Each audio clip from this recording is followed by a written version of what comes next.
So the primary existentialist is Soren Kierkegaard.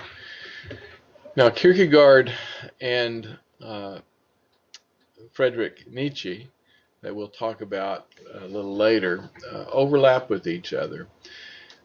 It doesn't seem that they had any contact with each other. Kierkegaard comes a little bit before Nietzsche, um, but there's really doesn't seem to be any evidence that Nietzsche had read Kierkegaard, that he used any of his work. But when we look at Nietzsche, you'll see that there are some real clear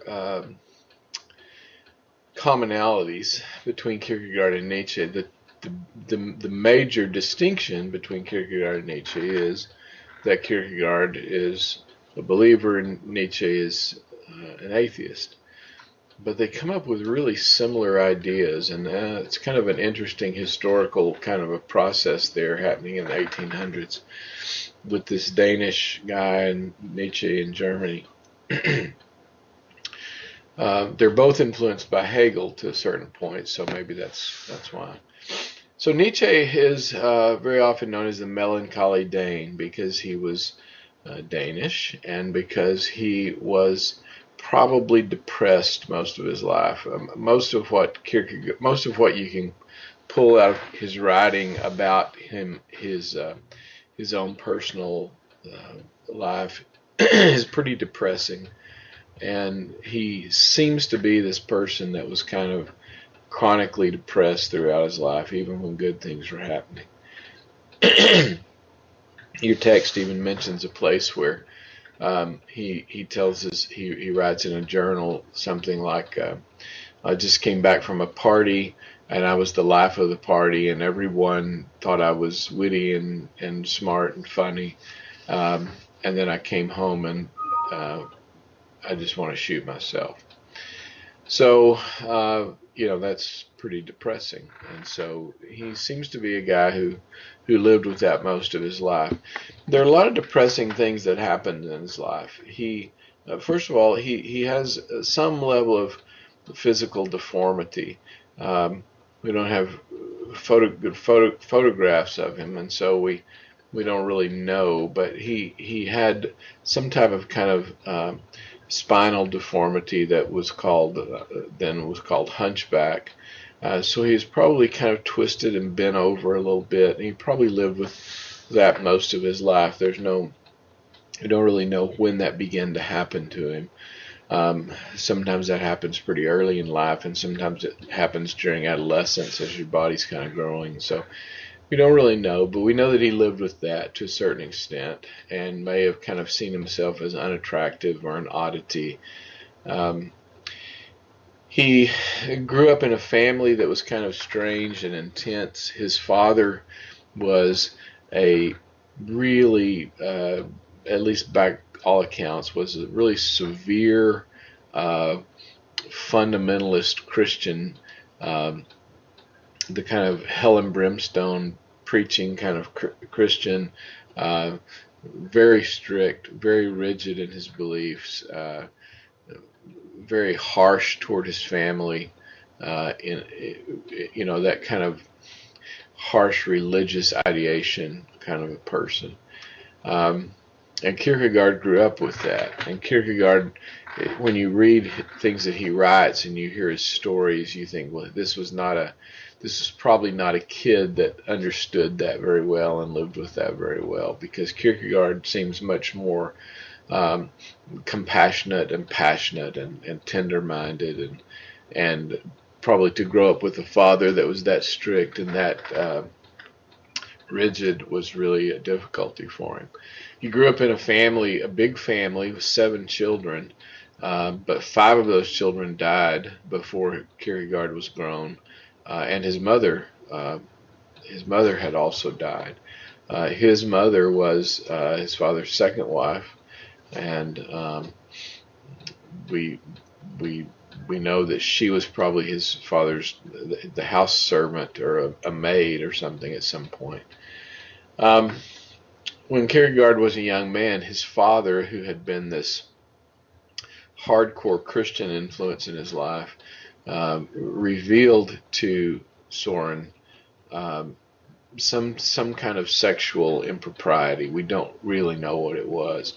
Um, I've read somewhere that his father confessed that he had been having an affair with a housekeeper or a maid or some young girl that worked for them. Kierkegaard just kind of expresses that his father confessed some sexual immorality. And when that happened, Kierkegaard was really upset by that, and so it must have been something that kind of affected him personally, because he rejects his father, and then he rejects his father's brand of Christianity pretty much wholeheartedly. And so, and when he does that, when he's a young man, kind of probably around 20. Maybe a little younger, and he's studying. He kind of rejects Christianity, and he looks to philosophy for kind of a resolution of the things that he's trying to deal with, and he really embraces Hegelian philosophy. He really likes Hegel, and so he becomes he kind of throws himself into that, maybe to kind of mourn this loss of his father and his religion, and he becomes a real aficionado, an expert even in Hegel. Kierkegaard, it seems, is at least brilliant, if not more than that. And he studies and studies and studies and reads and reads and reads, and so he learns Hegel inside and out, and he really embraces Hegelian philosophy as a way to approach life. And that kind of rationalistic philosophy that kind of thinks of this notion of God not as this moral character, but as this absolute idea of existence. Well, Kierkegaard lives with that for a while, and then he when he's about 25 years old, he actually kind of comes back to that. He on his 25th birthday, he writes that he re-embraces his father. He forgives his father. He accepts him back into his life, and he re-embraces Christianity. Although at this point he's had his father's real hardcore fundamentalist Christianity, and then he's had this rationalistic German philosophy that he's embraced, and he kind of seems to maybe pull those together. So his new form of Christianity is not his father's. It's something new and different, and it does include things that sound like Hegel, but are now very Christian, as opposed to Hegel's kind of non-Christian philosophical kind of thing. So he has this family that's messed up and hard to deal with, and then the third thing on our list there is Regina. He in his 20s, Kierkegaard, in his 20s, he falls in love with this young woman named Regina Olsen. And he's known her for a long time. They apparently were friends, maybe even when they were teenagers, but he's known her for several years. And he develops this romantic relationship with her and becomes engaged to her. And they're engaged for 2 years. And he's crazy about her, and she seems to be crazy about him. But at some point, Kierkegaard says he really felt that there was this divine intervention, that that God basically says to him, "Do not marry Regina." And Kierkegaard writes that it's because of something that was untrue. That sounds right. That's not what it doesn't sound like what I meant to say. He says that Kierkegaard writes that apparently between them there was some lie, some bit of deception or untruth there, and so he really believes that he can't marry Regina. And so, in spite of the fact that he loves her very much and she loves him very much, he basically breaks up with her, breaks the breaks the engagement. Your text gives a couple of details of this that kind of show you how he feels about it. Your text says, it was a time of terrible suffering to have to be so cruel and at the same time to love as I did, as he broke up with her. And then he says that because he hurt her so much, he goes to her and he doesn't make up with her, but he wants to ask for her forgiveness for hurting her. And he says he went to her to ask for forgiveness, and she says, promise to think of me. And I did so. Kiss me, she said. I did so, but without passion. And then he says, and we parted. I spent the whole night crying in my bed. When the bonds were broken, my thoughts were these: either you throw yourself into the wildest kind of life, or you else become absolutely religious. And so Kierkegaard, after he breaks up with Regina, he says, basically, I have two options. I can become this wild person and just live this life of abandoned selfishness and hedonism, or I have to throw myself into a totally religious life. And he decides to do that. And he develops what he speaks of later as a love affair with God. He doesn't, it's not really it's not technically a monastic kind of existence, but it's kind of like that. It's kind of a self-imposed monasticism where he says, I can't marry Regina, but I'm certainly not going to marry anyone else. I'm throwing myself into this relationship with God, and that's where all my passion and all my fulfillment will come from. And so he develops this this relationship with God, and he even talks about it in romantic terms, a love affair. He talks about the Bible very clearly as being a love letter from God. You may have heard that in church or something sometimes, and that Kierkegaard really pushed that idea that when we read, in fact, Kierkegaard really pushed the idea that when we read the Bible, that we should think of it as God writing a love letter to us, and that that should affect how we interpret it and how we think about it. That we shouldn't read it and try to figure out, well, what does each word mean? What's the underlying meaning? What's God trying to tell us? Does it mean A or B or C? And are there these rules that are saying we can't do this, we can't do this, we can't do this? Kierkegaard said if we do that, we're missing the point of the Scripture, that the Scripture is a story that's like a love letter. It's to show us God's incredible love toward us, and that's the whole point. And if we do anything else, we detract from that point. So he develops this relationship with God, kind of this blending of his family history and his trauma with his dad and his embracing of German philosophy, and then his loss of relationship with Regina. All that stuff comes together, and that really makes him who he is. He, of course, as I mentioned, he embraces, and then later on, when he re-embraces Christianity, he kind of rejects Hegel. Although Hegel certainly influences him, he rejects certainly the part of Hegel that's not about being Christian. But his embracing of Christianity is it's very individualistic. He doesn't embrace the church at all. He lives in Denmark, of course, and Denmark is a country for whom the Lutheran Church is the state church of Denmark. So there's this kind of blending of church and state there, and so the Lutheran Church kind of serves the state, and the state kind of gives the church some benefits. And Kierkegaard looks at that, and Kierkegaard is just constantly dismayed by that, and he really dislikes that arrangement, and he thinks that it's just this totally that it's so far off target from what a person's relationship with God is supposed to be, because the church has twisted it and messed it up so badly.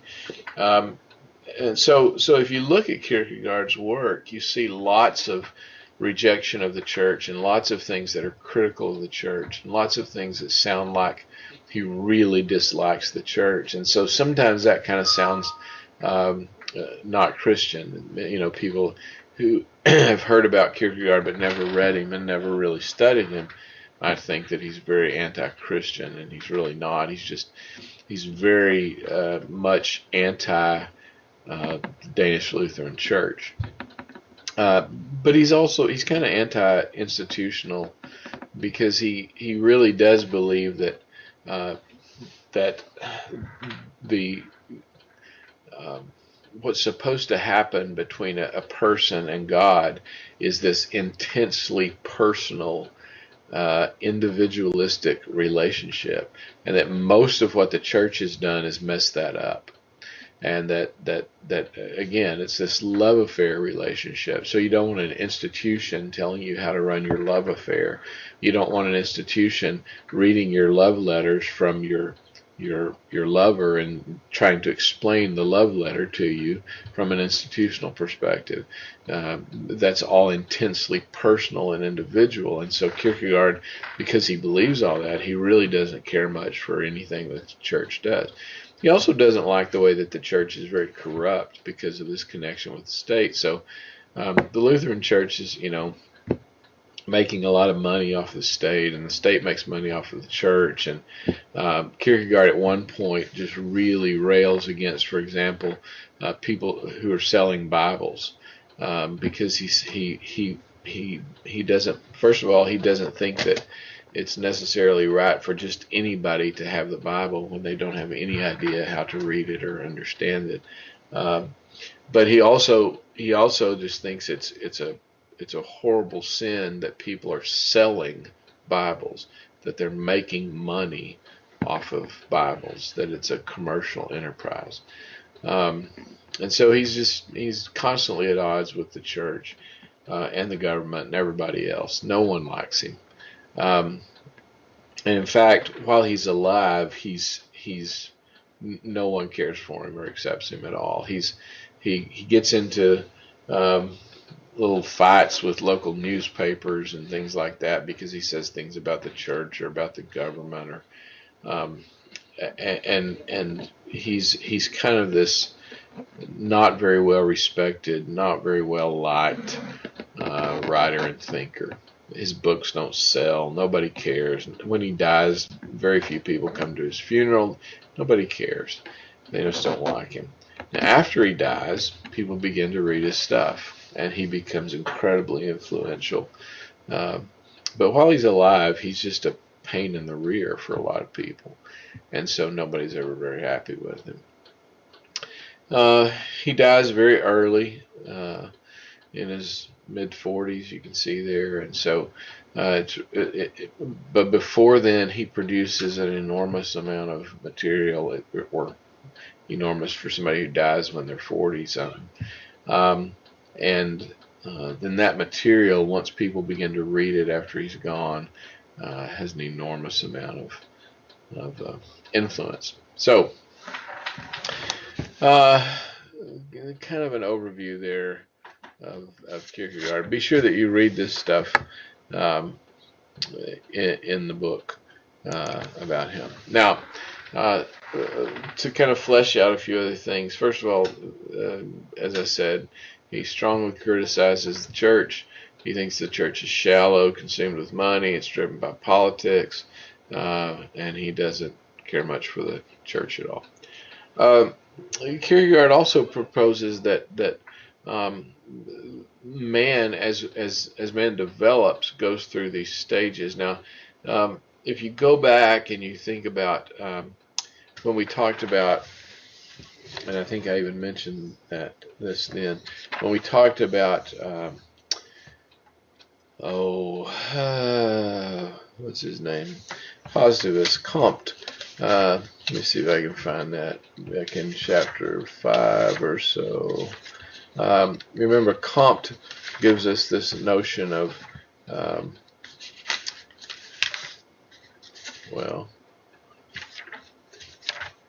Here it is. Comte gives us this notion of kind of the ascension of man, and Comte says that the lowest level of a person is the theological level. The second level as we evolve is the metaphysics, and the highest stage of development for man is the scientific level. Well, Kierkegaard does this same kind of thing, but Kierkegaard says that the lowest level of existence for people is the aesthetic, meaning that at our lowest level of evolution, we're just looking for things that make us feel happy. We're just looking for stuff that makes us feel good. This is a little bit of a hedonistic kind of egocentric kind of spot. We make decisions, we make choices, we care about things that make us happy, that are pretty to us. Then he says if we evolve a little bit, we maybe live not so quite as aesthetic persons, but maybe as ethical persons. And he says when this happens, we're a little bit better. We're thinking about what's right and wrong and what's good and bad, but we're mostly doing that based on embracing institutional ideas from the church, ideas from government, what's socially accepted, what our society tells us is right and wrong. And that's better than just, looking for things that make us feel good. But it's still not really where we find our true self. And Kierkegaard says that we reach our true sense of personhood, of being a human, when we reach that religious stage where we're dominated by our relationship with God. And that relationship with God that we develop becomes the foundation for everything. Now, again, if you go back and you contrast that with Comte, who says that the theological existence of man is the absolute lowest level of existence. Well, here Kierkegaard says the theological stage of man is the highest, the best we can hope to be. So Kierkegaard believes that because he believes that man exists only in relationship. Now, this is an interesting thing that again, kind of drives lots of things in his philosophy. It drives his concept of God. It drives his concept of the Scripture. It drives his concept of the church, his concept of truth. The idea is that man exists only in relationship to God. Now, this is a big deal because that shows up over and over and over in German theologians like Paul Tillich and Martin Buber and people like that come along a little bit later. They really grasp this existential notion that we are made for relationship, and that's our only sense of existence. We only know that we exist in relationship. In fact, Kierkegaard goes on to say that authentic existence, authentic self, is only possible through a relationship with God. Now remember that he knows Hegel, and Hegel said we get a sense of who we are when we see ourselves in contrast to the absolute. And if you look at number 6 there, that Kierkegaard does the same thing. I only know who I am when I throw myself up against the absolute, who for Kierkegaard is the Judeo-Christian God. And I realize there's God, and I'm not like God at all. I'm infinitely qualitatively different than God. And so that's a very Hegelian idea, but it's Christianized. It's not just this vague absolute. It's God. And Kierkegaard says that when I never know who I am, I never get a sense of self that's real until I see there's God and there's me, and look at that contrast. Now, this is very much a reflection of, for example, the story of Job, where if you remember the story of Job, after God in the story of Job allows Job to be tempted and tried, and his family destroyed, and all of his possessions destroyed, and the visitors come and tell Job, why don't you curse God and die? And Job, struggles because God has allowed him to be devastated. And God's answer to Job is, okay, remember, and God questions him and says, where were you when I hung the stars in the sky? Where were you when I caused light to shine out of darkness? And Kierkegaard kind of echoes that idea that we finally find out who we are when we say, there's God and there's me, and we are not the same. And that's a big, big thing. Man's highest perfection for Kierkegaard is his need for God, and the only way we know who we are is when we see ourselves kind of up against God, and we get that. Some other ideas from Kierkegaard. Kierkegaard says that man's biggest problem, the biggest thing that we have to deal with, is our loss of sense of self. Now, this is one of the things that he really has in common with Nietzsche, who's doing existentialism in Germany. And Nietzsche goes about it a little different way, but Kierkegaard says we don't have a sense of self. And that's our problem. It's kind of like, if you put this in terms of kind of an evangelical kind of language, evangelicals will say, well, our biggest problem is that we are lost and going to hell if we don't accept Christ. And that the solution to that is to accept Christ into our lives, and that allows us, that gives us this gift of eternal life. Well, Kierkegaard is a little more philosophical and not nearly so evangelical. And Kierkegaard says our problem, the thing that we can't solve on our own, is a loss of self. We have no self. We don't. This is why he's an existentialist. We really have no true existence. We're nothing. And we have that sense of loss and emptiness and no purpose and no meaning and no nothing. And that's the world we live in. The answer to that for Kierkegaard is this more philosophical idea. We find ourselves when we compare ourselves to God, and we see, I'm not God, there's me, and this is the relationship that I have to be in. This relationship with the ultimate of everything. And when I realize that and I put myself in that relationship, that's the answer. Okay? Now, that allows us existence. It also allows us freedom, which is another reason why Kierkegaard's clearly existentialist, or since he's kind of the first one, it's another reason why existentialism involves the notion of freedom. Now again, we'll see that when we look at Nietzsche in a very different light, but the same kind of theme of freedom. Kierkegaard says we can choose to do this, to acknowledge who God is and who we are. We can choose to do that, and then we're free. Or, in true existential fashion, we can avoid that knowledge and that choice, and we can live our lives in chains. Chained to this sense of loss and agony and anxiety and depression and nothingness. But the upside of that is that we don't have to take responsibility for anything. If we choose to say, there's God and there's me, and now I know who I am, well, now we have some level of responsibility. And if we just don't acknowledge that, then we can just blame everything on something else. We don't have freedom, but we also don't have to accept responsibility. And many of us choose that route instead of the first. Kierkegaard, kind of like Nietzsche, talks about God being dead or being killed. The difference is that in Nietzsche declares that God is dead. Now, here's the thing that I'll say this again. Sometimes Nietzsche is hammered by people for saying God is dead, as if Nietzsche just decided that there is no God. And that's kind of true.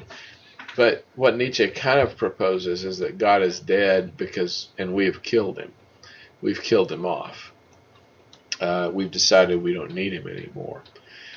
Kierkegaard does something kind of like that, but the huge difference again is that Kierkegaard says we do our best to get rid of God. We try to kill God. We try to ignore God. We try to say we don't need God. We try to walk away from God, and yet he remains. We try to kill God, but we don't, and we can't. So, another big thing that Kierkegaard contributes to us is the notion of faith. And faith is the subject of this whole little book called Fear and Trembling. I may have told some of you this before. I read this little book is this little paperback form. It's about 150 pages. I read this one summer a long time ago, and it took me pretty much the whole summer to read this book, because I would read a paragraph and I would think, I have no idea what I just read, and so I would have to do it again. But Kierkegaard spends this entire book kind of talking about what faith is. And he does that with the backdrop of Abraham going up the mountain to sacrifice Isaac in the Old Testament.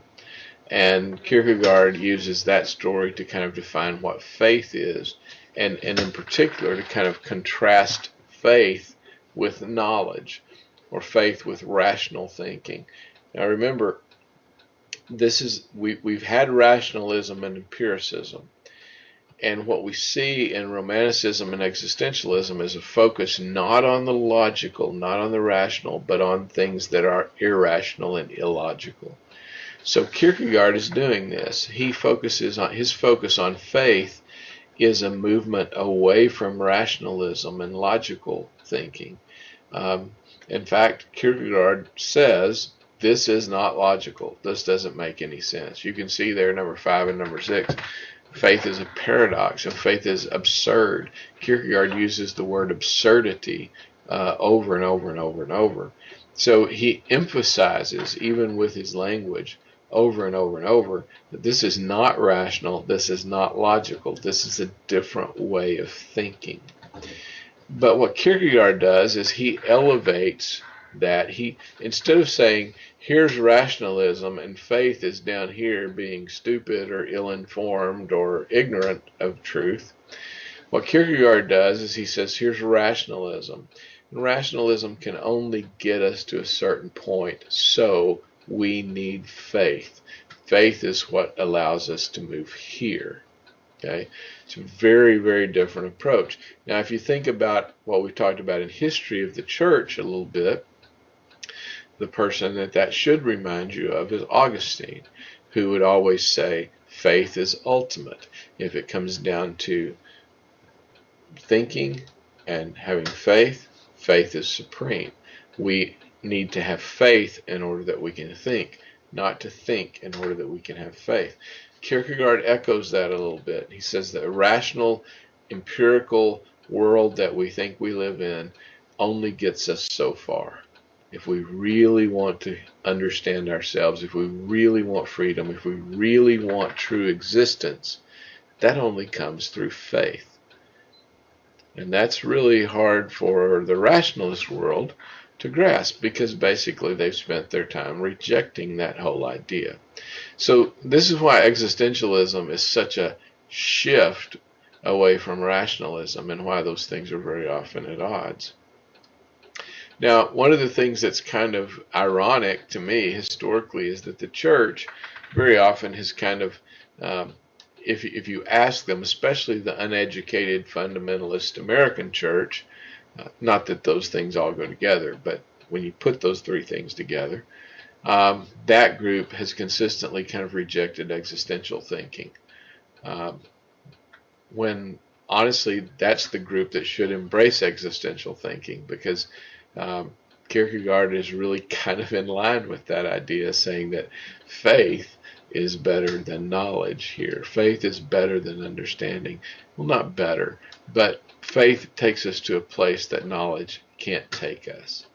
and that's a pretty significant shift. It's a pretty significant move, and so we'll explore that a little bit more when we come back.